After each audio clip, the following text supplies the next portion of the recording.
ꯑꯍꯥꯟꯕꯗ Matamgi Manipuri Wari YouTube channel asibu tabiriba khwai pumnamakpu taram nokchari. Ngasisu mayamgidamakta video call de rong Tabi haina mingthonba tangkak naiba wari ama puduna lakchari. Wari asibu ibirakpi Ruhani Wari asi paba matamda soikiba lankiba yawrabasu pumnamak nangakpiyu. Wari asigi ahanba saruk mayam punna taminarasi. Nungthouja matam oibana ichik imungdo misu yamna leitabana yam ka hena chawruba maksu nate yumdo adubu mi yamna leitabana achawba yum amaga chap manai apikpa imungni makoi mi ahumdang leibani. Nupi machadu karigumba wakal ama khanba sumali yam ka hena matha sabagi mawngdani phamungda khongrai chana famduna makok na walduna ngatharaga makhut anina mamaidura thamlaga machilda thokpa wahai khraso hairi. Class 10 kadorobani baise aise 10 kaido karadoineba aina sugyamna larikhay chisakay ginoba as khanjiloide he matha sanabani adu saru koibunum chatnaba tawge. Hawjikta matha saba malamba adu mikupsida kaisu leitabagum wasilamba pumba mangkri kaisu khanda nungai thokpa manba matauda fuk hawgatuna kabot manungdagi mafi marol singdu lakthoktuna mingsel mamangda leplaga masaga chanaba setna yengli. Tanjaduda mama ibem jasu machanupi kada changlai uri machanupi duna tauribadu makhal gi firolni upu manungdagi lakthoklaga phamungdura chakhairibadu magi thokpani tauribadu kana leiri kana changlaki hanna yengdi thawa sade machagi matawadu yengna ibem jadu saurang tawna hairei. Bem kain toido thau sade Silvia-su magi thokpa fido amamam paiduna yenglaga pakhum pirei mana chumba saduna. Mama nang mitang labo ain toi su udro. Nate kadai dong chatoino phiga loi chakhairi sibo. Asai patang thok siran toba. Bem nang henmali mama na haisi gyan taw. Silvia yam ngakpagi mawngda hairei. Mama na kai haikrage. Machanupigi mawngduda ibemcha sauningna khudombido thillaga hairei. Nangine adumaina migi thawai chakhanbido tawrakanu. Mamagi wado waichile taningdre haibagumna khonjel kalapna laurei. Mama chatlomta thokro ai film de set ki gemta. Machabu munna yengduna sordo amuktang tapna holai. Bem nang bugyan taro kaidobage sumangang machadongna ngaushina lerano mamadi nangi khanbada ware. Mama na suk fazana hairibadu thausadana mana hena gyanam tabagi mawngda khumlai. Mama aibo ngawbiro noina isibu gyan taro na sumnungtigi hairise. Handakti bem chasu magi sauningbadu fajinduna tapthana hairei. Mama gi bem nang handakse 10 karadoini langbadu khara halu mama yamna pakhali. Mama na hairibadu thawa sabibagi waga leite magi thokpini. Papa kai chatkige. Noigi exam haiduene yengruni na chatkibani. Silvia makok pairei karina tawribasi thau leitaba miro noibu haibagumna aduga hairei. Oh papa sidi thaudi phajana leiteda ikai da sadana chatlineba mi khwaidongna pastor kanis leite aduga thaoina wada sadana is papa chopaga halani macha se exam khudingi fail tare khangna yengba chatlineba. Macha gi wasindaba mataudu mama oibidudi thawai chakle thina yakna ngang basungamdaba achakpa sauba pumba phajinduna amuk satapthana hairei. Bem nangna khajikta boy wasindi nangse karam ngangna duino khangri mama yam lai ngek ta fail palemi masibo. Mama aina pass tawe exam mama hoibu thengnakrabo adugi haibibo wani is masidaisida ichagi exam haidoni yenguni kaina chatlineba migi machana pass tabu uraga nungaitana halaklaga mama ga puna kapmina doido ai khangjare. Khangre ichana exam pass tawre kaina harawbado phanglaroidra khangre punsisida. Mama adiwadi kaisu khalunu se 9 se fail oizarasu paisa khra piraga 10 faudi kayarni nacha se Ten kaido karaduni mi manangbo. Midi ten kadorena tuition mu chatpo boarding da bulina bo tawi. Nang na masidaista nupa sadana amaga mukchat handok hanjin chatana matamse aremba na manghalaga leirine ba. Mama, ai tuition budi chatpige. Ado boarding di layu hairakano bako ai di yaridamni. Noigi searching lena tuition chatlage ro science ke papa da haina halage. Ngamara madugi jinglen duda palakano mi sida bam kale aine 10 ga pass tawraga mana puba school daga ne 11 ga zaro masidi ba thaina sinangbu mangonda tuition tarami dudi hodi sutale atopo zaoina ichi jage aduga mama da hairake phari thokranu napala ani nang leramdadi amuk sarani hoi mama Machabu thokranu hairamlaga ibem chasukadagi thokre Sylvia su famungda famdaraga wakalama tawrai as felbri darani khangi adisu papa na hainaraga 10 faudi karane as mathasa dori dai tuition gi chance da paisa kradi khet pe yarni se paisa khet yarni na harau badalori exam fail tarni haibagi wabi bagi wa leite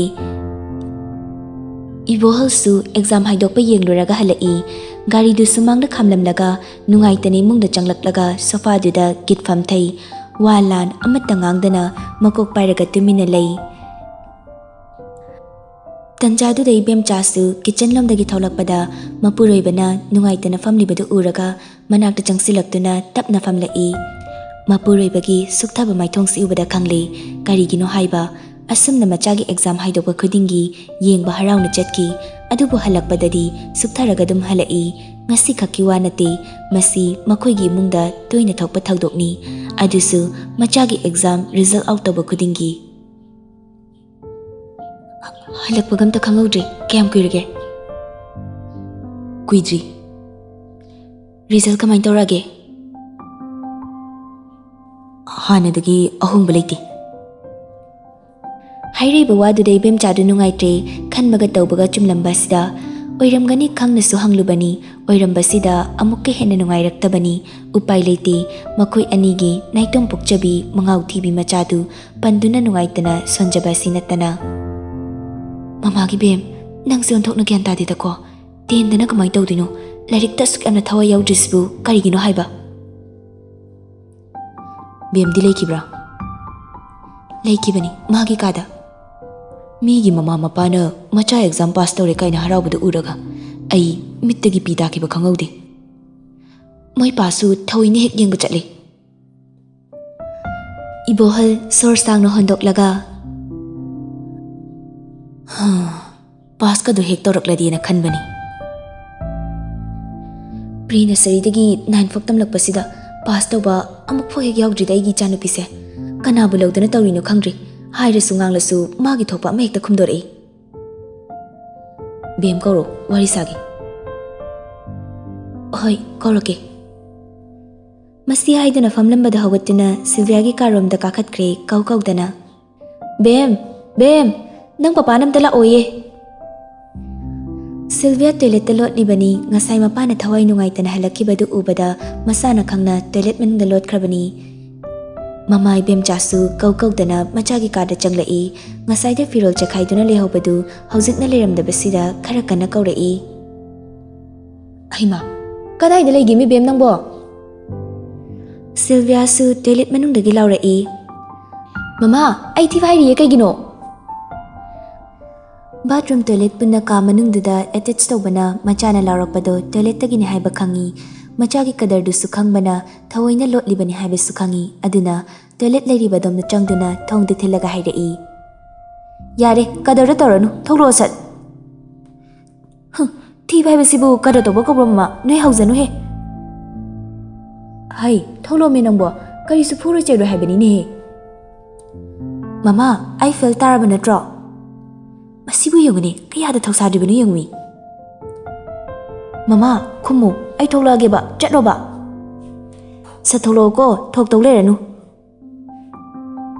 Masi hairamlagi Bemchasu ngangang thokri mamana thokibaga masu toilet tagi thoglai aduga ngahaki matung mutyam nungaina isai ngangangdana magi kadagi kumtharai mapa hoina leiriba mayai ka fawba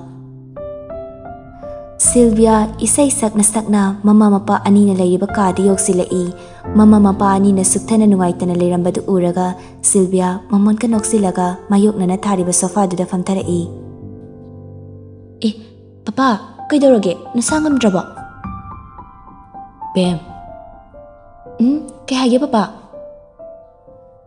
Ibohol sorsang na handok laga. Bem, nang gyan taro ba? Moy yes may hek tarak pasidani, ay nasaw ningisi. Midi, haraw badaluy na hori, macha exam pass tawri kaina. Adugi ore, don't worry papa, nachasu no madi soidanane exam kaido pass tarakini like na khoiramsi. Sylvia gi thawa sadaba karim kathaina baman ba wahai sida ibem chadi proprok hek chapadu oire ibem chana. Nangna dumaini hekta karim na badudani aina sarokaduse. Sylvia machin paisili mamada machagi usit thawoidaba thausadaba matau uraga mama mapa ani dudi kapte da khakli. Mama mapa sauri nungai tre haibagi kibibaga leiba nate onsilaga dum paisa mukni rai Papa paisa kita piyu koiruge handakti bohal du sauna kariba ho koiruge haiba fel tare kaina namai du kai baga khangdakai nupa sadana rot mohari oiruge haribro Papa di gyanam tai Mana taurugadaba adumak hairappaduda noksilaga amuk mapabu karim nasinbani mataududa ibem chadi sauningmada loirabani Sylviada yenglaga Mama sarokjingai yam thuna nangi kada changkro bem Noina sugok thokpiraga changkro kaina nataina naw noi ani changdana aise fazana otleba Mapai bohal khonjal kana Bem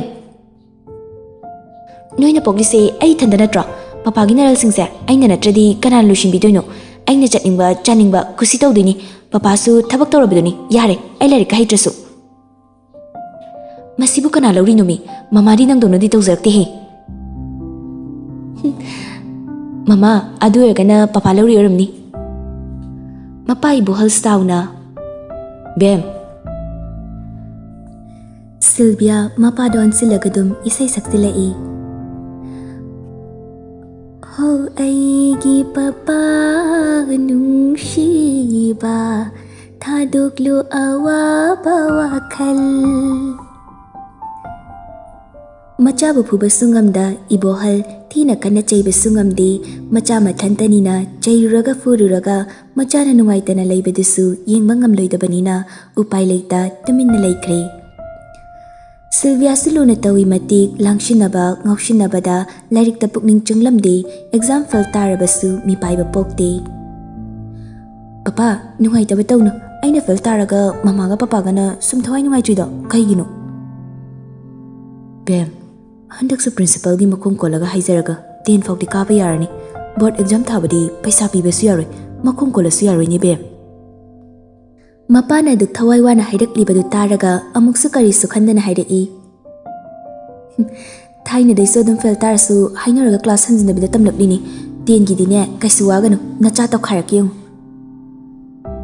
Mama ibem chana mo Nangna ne exam khudingini mathang da soi tawni hairibase class test masado fail oiriduni nang Hoina fel ta zabani noi babi haide Chakam ta bizaroi nang asidi Chak pizaroi hairgadi paisa piro achapu charugi aduidi chak chadrasi yaredana Nangi dumaina ne kariyamna bisu tabidodani aina thawaise propok chaiba Kap kesune natai nanauni kapmin haro ay asai fok thoge Masi hairamnaga thausadana isai ngangangdana chenthokre mama mapana lawbaga tabibagi wa leiti Machana thokibadu yenghauraga mathasana mapurobadon sinduna hairai Icha amakak pokchababu mathong chadede he karamba numit thadano gyan tadoise khanbada mami mapa nangna khara fugada chaigadra hairaga nang noina tapthei phuraga chairaga halakadro aikoi bu mano ushpibro Kanna chaiba sungamdi ichanina aina sauge tawi mana hekta fagi ta thui sidabu kanana sauba ngamdoino khangdri kanagi papna bu icha se lairik henjibano masi hairaga ibohal da mamai onsindina amu khangai hairei moipa nangondaga mina sap torokpaga yaukibro mahaki loinabigi wahang aduda ibohal mamit suglai napcha da bahaibagumna aduga hairei mama kadaidagi sapnada aina kanada kari laladana somdasu Sylvia soroktuda mukmuktana ai mangaire haibagi mawngda chatli Sanathoiga Revikaga silengonaraga lakminarakpadu ubada nokfet ka tawraga khut hainarai aduga harauna chensinduna ahumado amuk lengonaraga wari sasaduna chatminai Sylvia Nui haurugena aislaine Sanathoina amuk Nang haurusena ibani slaine Navanigi resulti kamain taraba Rebecca na khumlai Simple pasta naptana yauri nangdi Handak sai di falzauni nabani de haina naptana siyauri kamain toinu Sanathoina mo maduge sungaklini ngakniyam mama khoi dine papa ga hungna dana kapte da ngai horabani Rebecca na muk hanglai ngai ko mama ga papa ga na nangna fel ta ba khudingi nungai tana kapte jaruise kaigino khangdeda moina kapasu pastor yaroi da basibu Sanathoina Tien york pase pesa lok topai khalagadi yam nungai ni larik pa bai khaluradi masi hairaga machindu paithoi Sylvia na amu yarese kona khanarase haujikne ne lupa kaya kaya yawnarake Sanathoina lupa tara yauri aigidi Rebecca na amu ngasi deisu lupa tara dang yauri yare duidi ai ngasi di pesa ga yaurti tara pi boina charase ngasi Sanathoina lapna di satlagam siko ai dana fudoi tawrini mama na kanbagi kitang phabani Rebecca nangdana tini ai suni baba na fudugi tanarini kaigino ai khoina fel taraga moina siam chakpiri sibo ho aduni ai so hangning se Rebecca na madui waduma ai di hangam jar phudarak tana mu nui na hango nui di mama hoi sunui na dum gambani na Rebecca na hari buwadu Sylvia na ngamni di hangba mi khudingi loina pass to wangnodi khar su fel taba tabani natro Sanathoi natpani ko Rebecca na so hairei ekhoi humsa yam chanai yarase kandi dukan jase yarisa hakachari masi haina duna ohumok lengona duna lambi duda fanna chatlibado aduga dukan amada changduna kwa hum lauraga amuk tholai aduga marum amada changsinduna kwa du chai humak Sylvia na jadra se singda mali lengli tawi Sanathoi sukhumlai hoine asengba churumati manam nami Rebecca kwa chalu drifokti aidi yum han biar kiri ko natradi mama na hat kani manam yam khangne khumadi Sylvia na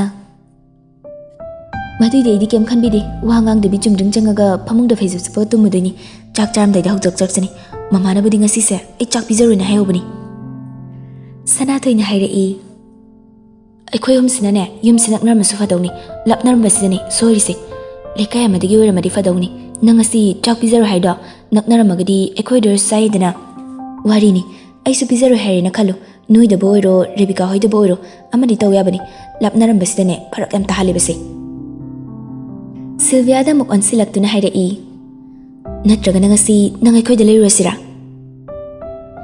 yazar nai na pagi wathi do ai taningdi ngasigi charadam sijarage Rebecca na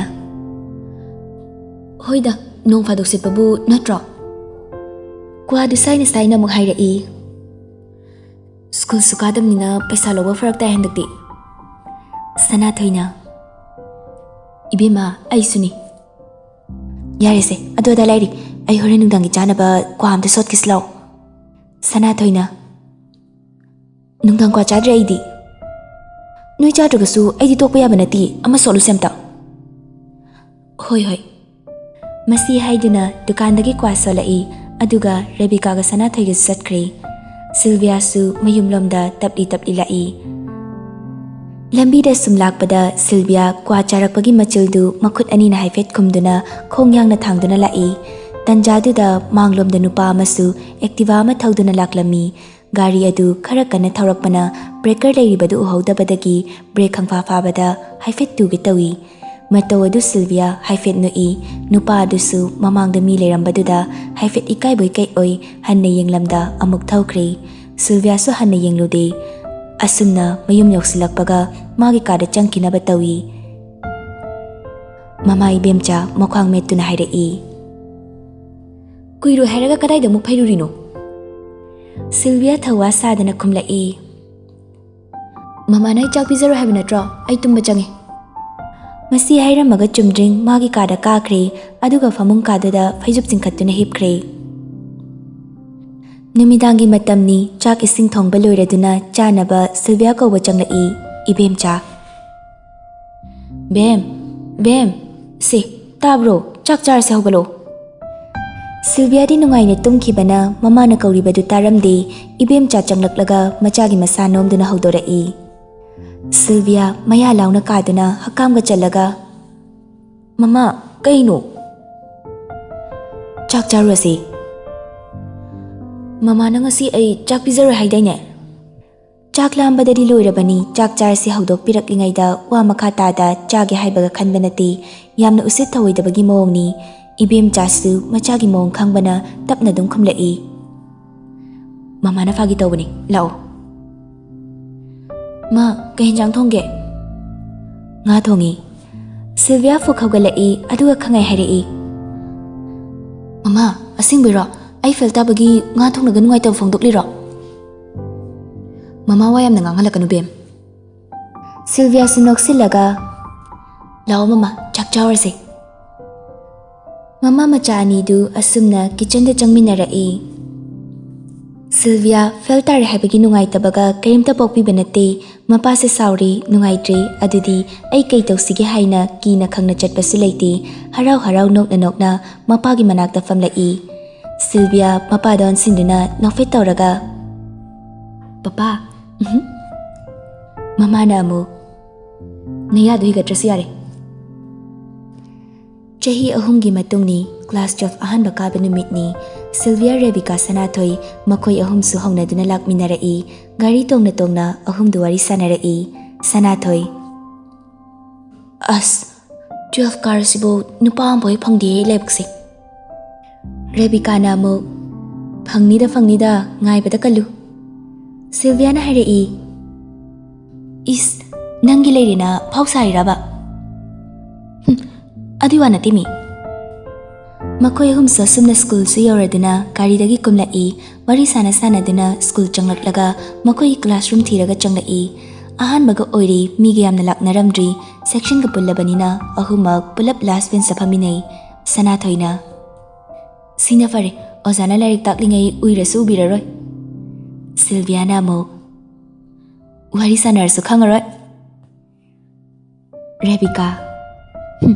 Chatlek manai na bani wathi to hana hari. Sanathoina. Nangdi aing sananina ingja tapsabi gyanam tabini do. Hoi, ai di gyanam tazabdo. Sylvia na. Hoine ibani dagi nangna number amatang hantarisi.